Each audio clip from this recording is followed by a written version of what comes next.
Hello and welcome back to the Motorsport Baithak podcast. I'm your host Vedant, and joining me today is my friend and your co-host DD. On this episode, we'll be talking about the 105th running of the Indy 500 and DD's experience there. So let's grab some chai, take our seats, ready our opinions, and dive right into the conversation. Hello Divya, how has your weekend been? It was one hell of a weekend, and I'm just sad that it's already over.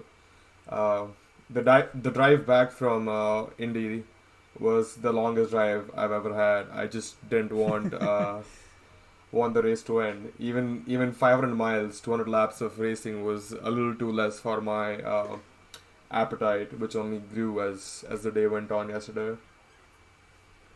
Absolutely. Now, we know that it's an oval, and so where were you sitting at that So on the race day? yeah, my seats were at the entry to turn four basically. So my view was basically the apex of turn three, and after that, including the entry to turn four and the exit, and about halfway down the main straight. Um, not the best place for yesterday's Indy 500 because we didn't have any overtakes going into turn four or any action there, but nonetheless just literal chills, getting there and experiencing the 500. It didn't seem like, even though it was like at half capacity, it just seemed like it was still pretty full, and the atmosphere was just great. I mean, I I would go back there in a heartbeat any day. Absolutely, especially as my first IndyCar experience, it was just insane. But if anyone's looking to attend the Indy 500 in the future, I would definitely recommend sitting at the entry to turn one, where you can see like the a little bit of the straight and the main straight and the turn one entry and exit. I think that will be a prime spot for viewing the Indy 500. But yeah, turn four, you see the winner go through turn four, and you know who's gonna win. It's gonna be a Yeah, dash to the line. So there's some perks of sitting at turn four too, nonetheless. exactly. That was my next question. At turn four, you could see in the dying laps, you could see the back markers ahead, and you could see the leaders coming through, and you knew, okay, the leaders will catch the back markers at some point during the last 5 laps or so, and that would have been like super exciting to see. And it was close. It was very close in the end. Yeah, it was very close between Alex Palou, Pato Award, and Helio Castroneves. And Helio and Alex Palou were trading the lead for the last 20 laps, like every other lap. So it was really exciting. Every time they would come around, it'd be a different person in the lead, and everyone was just spilled. Everybody was not glued to the seats. Everybody was standing, and everybody was just excited to see what was going to happen. And I remember just not I wasn't even able to like stand still for the last 5-6 laps. I was just jumping, and it was Naturally. it was thrilling. Yeah, definitely. And it was a great race to be your first Indy 500 experience, because the race had 361 overtakes, and a tenth of which were for the lead. So that is a lot of overtakes. Absolutely, but And the bigger reason that it was one of the greatest Indy 500 experience to have as your first Indy 500 experience is because Helio Castroneves literally rewrote the history books after becoming exactly. the third or the The fourth. fourth. Yeah, the fourth. Fourth. The fourth person to have four Indy 500 wins, and the only fourth person. And now I can say I was there when it happened. 11 years Yeah. after his third Indy 500 victory, with with Shank Racing, which is not exactly a veteran team in the in IndyCar and in Indy 500, although they've been participating for the last 4 years at the Indy 500. But even then, not a lot of experience with that team, and then Helio Castroneves coming together with Shank Racing and giving them that win. But yeah, you gotta say when Helio Castroneves did his it was like 45 minutes before he came around and did his victory lap in the pace car. But when Helio came around, the crowd went berserk, and it was insane. Absolutely. The Shank Racing team, it's only their second season, and they have only been a one car team so far. So Helio coming in as a one off for Indy 500, absolutely killing it. And so yeah, he's now the joint highest INDY500 winner with AJ Foyt, Al Unser Sr. and Rick Myers. So 4 INDY500s for all four of them. Will Helio get his fifth in the coming few years? I mean, all you have to give that guy is another chance, right? You know, who would have thought 11 years after his third Indy 500 win, he would come back and win his fourth? And I think Simon Pagino, someone said, you know, that Helio's win goes to show that I can still do it. You know, one of the veterans said that, and I can't remember who. But yeah, but then again, there was a huge debate before the race, right? Like, will this be a change of guard? And you could argue that, you know, that the youngsters are really close to the veterans, but the veterans still do have an upper hand in the sport, and, you know, it takes more than just raw pace to beat the experience that people like Helio Castroneves and Newgarden and all of these guys have, who've been in the sport for more than 10 years. Exactly. I mean, we know that the conversation about this year's Indy 500 is going to be youth versus experience. And even before the race started, you know, our front row was Scott Dixon on pole and Colton Hurter and Rinus VK completing that first row. But who would have thought that the conversation about youth versus experience will be between Castroneves, Pato Award And Alex Pillow. I mean, Absolutely. what a race from Alex Pillow, though. Like, you know, he didn't start like too far behind, but no one was really talking about him. You know, it was just he has had a good season, but no one was really thinking about him. You know, contending for the 500 win, especially after his crashes in the practice and qualifying. So he was not really, you know, no one knew whether he could do all of 200 laps and make it without, you know, an accident. But Alex came through and, you know, gave us a stunning race. And now he's leading the IndyCar Championship by over 30 points, you know. Scott Dixon in second, and I don't think the youth versus experience debate is over yet in the IndyCar in the IndyCar series just yet. You know, it's still a long season to go, and we have Alex Pillow leading the championship from Scott Dixon. Who would have thought that would happen? Absolutely, and it's a breakthrough season for Alex Pillow, because when we talk about youth in IndyCar, you know, the names that come up front are Colton Hurter, Pato Award, and all these guys. But Alex Pillow, I never knew him before this season, and he has won a race. He finished second in Indy 500, and he's now leading the championship. Brilliant season for him so far. Now let's talk about the race. At the start, the front three were trading places for the lead. See, I'll tell you what, I don't remember the first 30 laps until the first round of pit stops. You know, we barely got there on time, and then we were looking for our seats, and then someone directed us in the wrong direction, and then you know, it was literally like 5 minutes from it was 5 minutes from not green flag, but 5 minutes from when, you know, the parade lap started. And then we realized, oh, we're going the wrong direction. So we ran from basically turn 3. We were all the way at the entry of turn 3, and we ran towards turn 4 where our seats were. And we barely made in time for the F-16's flyby. And I was still sweating and, you know, huffing and puffing when the parade lap started. And it took me like 30 laps just to get my bearings and get my excitement down to a level where I could actually follow the race and see, like, you know, actually see what was going on. Because, you know, we barely got there, and just watching the cars roll around, even in the parade laps, you know, warming up their tires and then just going full pace once the flag dropped. It was just like surreal. You just wanted the cars to be louder, faster, and you know, you just wanted them to go harder at everything, and you just wanted more of it. And it just took me time to, you know, just calm down and just sit down and follow the race, take out my phone, look at the leaderboard, and, you know, figure out what's going on really. And then the first round of pit stops obviously came with a yellow flag, so that also changed up a lot of things. And it was like confusion for me sitting at the racetrack, you know, because even at the Jumbotron, they don't show all the positions together. It's like a running, like how it used to be in Formula 1, where you had a running grid, grid display, like a ribbon, in the older graphics. Yeah, absolutely. Yeah. So it was like that. And since, you know, we're not that familiar with all the race cars and, you know, all the liveries, it was still hard to, like, you know, follow all the cars and make sure that, you know, the car that I was referring to was the right car, actually, driven by the right person. Yeah. So if you're going to talk about the first Yeah. 30 laps, I'll let you do it by yourself because I have absolutely no memory. Well, the first 30 laps, as we know, the top three, the front runners, the front row were trading places absolutely. Scott Dixon and the two youngsters, Colton Hurter and Rinus VK. But as you said, the first set of pit stops came with a yellow flag. Stefan Wilson going in too hard into the pit lane and locking his brake, crashing into the wall.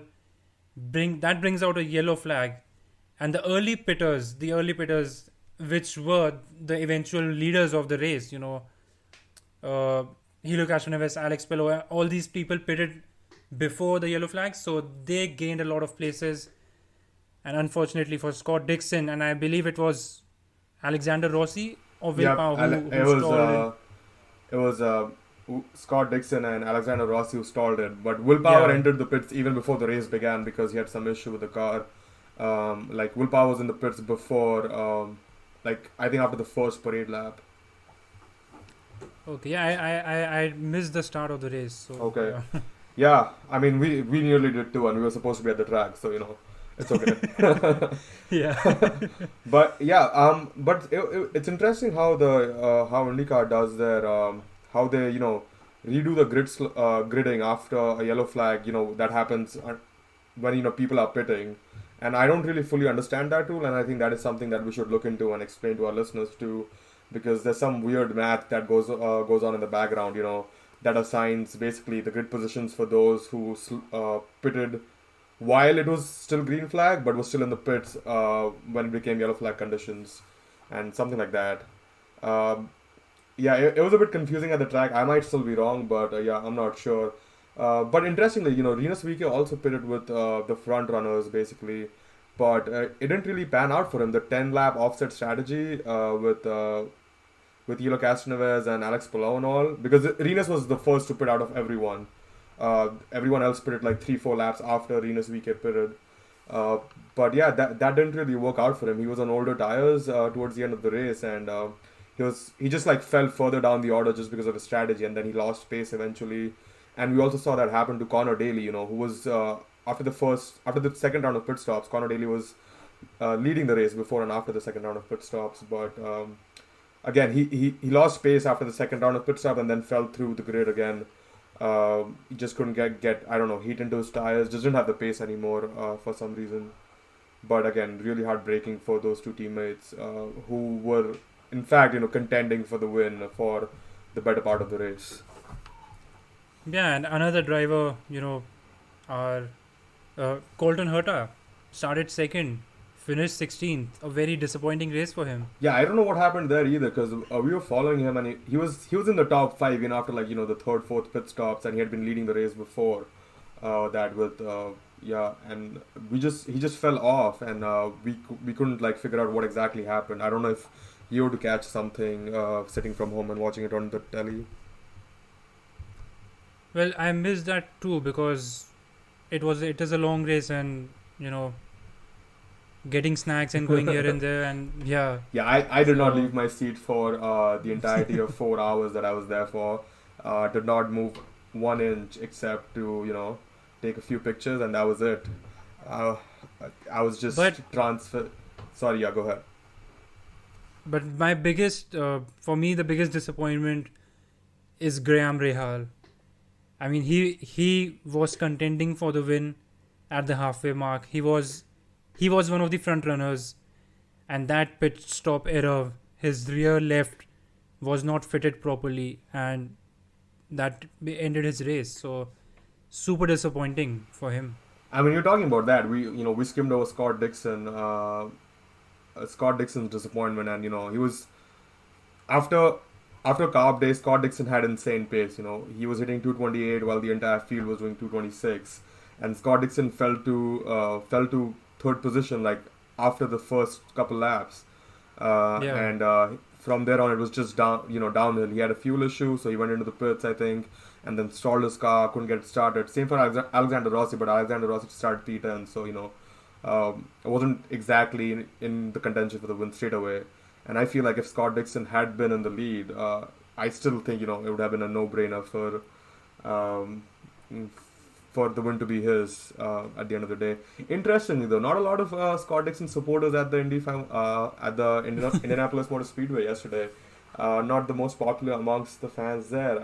I don't understand what the theory or like what the history is behind it, but definitely not a lot of fans in his support from at least where I was sitting. Yeah, it could be something like, Lewis Hamilton in Formula One. He's dominating the sport. Yeah, I guess, yeah.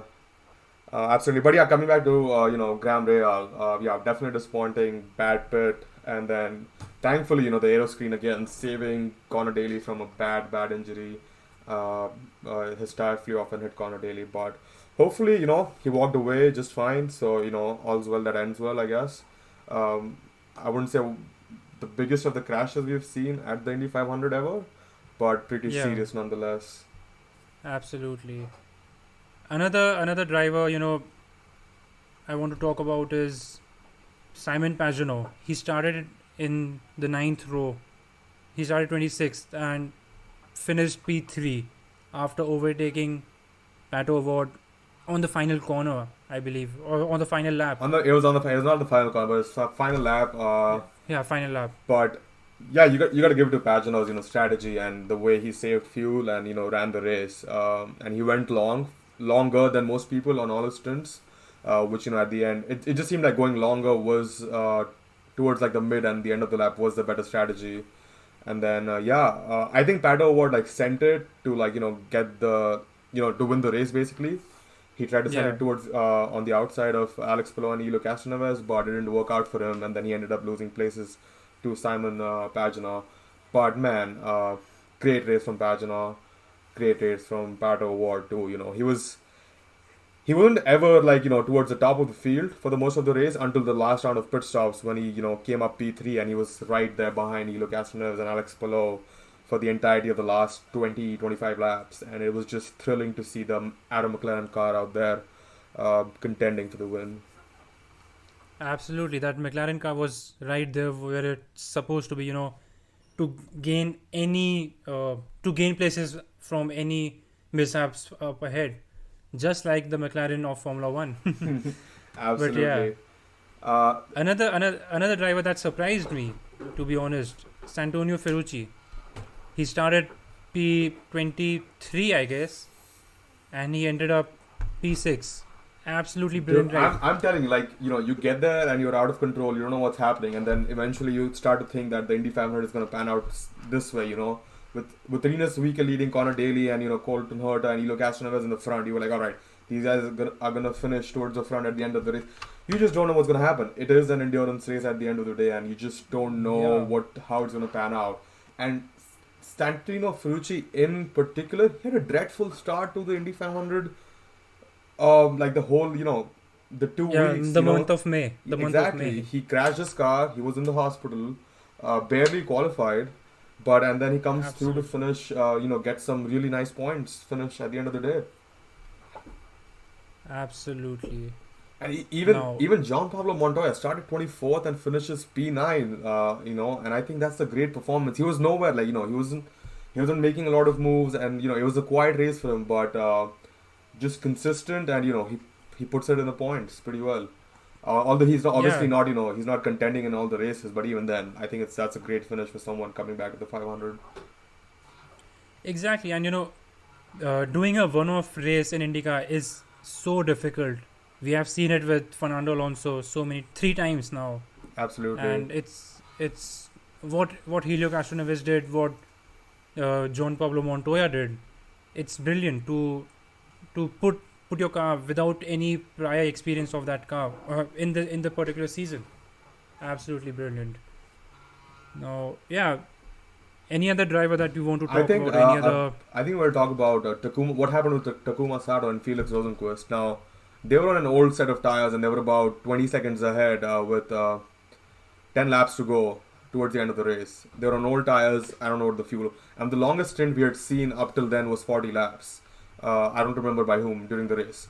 So we knew, that these guys could do, 41, 42 laps till the end. And Felix Rosenqvist and Takuma Sato, had they gone the entire distance, would have done, I think, 43, 44 laps on the same set of tires and fuel. But they pitted with a few laps to go, and it was just almost surprising, that they pitted and they didn't, just try to go the distance. I don't know whether it was because they were really low on fuel somehow, or it was the tires. We don't know what happened, but there was a time when the crowd didn't know what was going to happen. It was basically Helio, Alex, and Pato chasing down Takuma Sato and Felix Rosenqvist for the lead of the race. Yeah, I believe it was for both of them. It was a fuel, it was a refueling pit stop, because tires you can still carry on older tires for 3-4 more laps, but you can't do that with fuel. So yeah, but that really helped Helio Castroneves, because when Felix Rosenqvist came in for his refueling pit stop, he overshot the speed limit and had to do another speeding penalty, another drive-through penalty, and that essentially helped Helio Castroneves with a tow. Absolutely. So that, I mean, that just goes to show like how important strategy is, and like aspects of fuel management and whatnot. Unlike Formula One, where it's usually just tires, you're just crazy about tires. It just goes to show how much more, not just the Indy500, but in the IndyCar series is about. And look, I was sitting there with my phone out, looking at the leaderboard and following the race, and I thought everything was in control, and this is how it was gonna go. And then things just started to unravel after the 150th lap mark, and I had no idea who was gonna finish where. And I was like, hats off to all the strategy engineers sitting in the pits and calling the shots. And you can't really blame someone like like Rinus VK's or Colton Hurter's strategy engineer if things didn't go their way, even though if they started on at the front of the grid, because you just don't know what's gonna happen. And especially like when you're pitting cars, you don't know when the other people are going to pit. And there's 33 cars on a 4 mile stretch, on a 4 kilometer stretch, 2.5 mile stretch, and then by the time everybody's pitting, it's basically all the cars are going around, like there's no gap in the field almost. You come out in the traffic and you're trying to make your way through the traffic, and things happen, I guess. But and as you said earlier, it's essentially an endurance race, and I mean, luckily we only saw 2 yellow periods in this race, but that was again surprising. Only 2 safety car restarts in a Indy500 race. We have seen multiple safety cars and multiple yellow full course yellows in Indy500s before. So you never know. I mean, Felix Rosenqvist and Takuma Sato were certainly holding out in hope of a safety car. I guess absolutely towards the end. Absolutely, but I mean, it was a long day for me. We left, it was a 5-hour drive to Indianapolis from Michigan, from where I am. But it was worth waking up early in the morning, making the drive there and the drive back, and I would do it all over again if I had to today, 100%. But so our 2 rookies, Pietro Fittipaldi and Scott McLaughlin, finished P20 and 25. Like Scott McLaughlin finished P20 and Fittipaldi finished P25. But again, for a rookie in Indy 500, even though Fittipaldi qualified on row 5 and McLaughlin a row behind him, it's still very difficult to hold on like all 500 miles. I mean, they finished driving from them. Absolutely, they finished the 500, and I think that's an achievement by itself. You see those guys, going lap after lap, and it's the same racing line, it's max speed. It's crazy how close they're to the wall. You see that on the TV, but you just don't get how close they really are until you're literally sitting on that wall and watching them, whiz past you, and you're like, you could just, you feel like you want to just, you're basically like 10 yards from the wall, and you feel like reaching out and touching the cars, but you can't. And it's just crazy like the amount of precision you need to just go for 200 laps at that pace. So even like finishing is like huge in your rookie years, I'd say, and I mean, more power to them. Hopefully, we'll see Pietro race a bit more. He's a bit of a fan favorite in F1, although he hasn't ever raced in F1 after doing his F3 season. But it'll definitely be nice to see Pietro make that transition from racing in Europe to racing in the Americas in the IndyCar series. Yeah, and I mean, as a Brazilian, he has a lot of support in the IndyCar series. He would have a lot of support. So yeah, I mean, I think that's all from my side. Anything to add from your experience or from your anything you noticed about IndyCar, the IndyCar environment, and all that stuff? I think IndyCar has a great fan following, so I had a great time there. I don't know what to say. I just didn't want the day to end, like I told you. I just wanted more of it. And if I can next year, I'll definitely be there once again.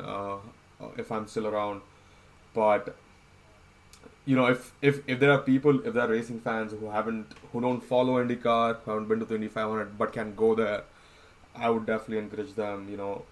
It's okay. You might want to go to Kota, you might want to go wherever for Formula One, but go watch the Indy 500. It's different. There's a reason it's arguably one of the most difficult and one of the most prestigious races in the world, and you won't know that unless you go experience that firsthand.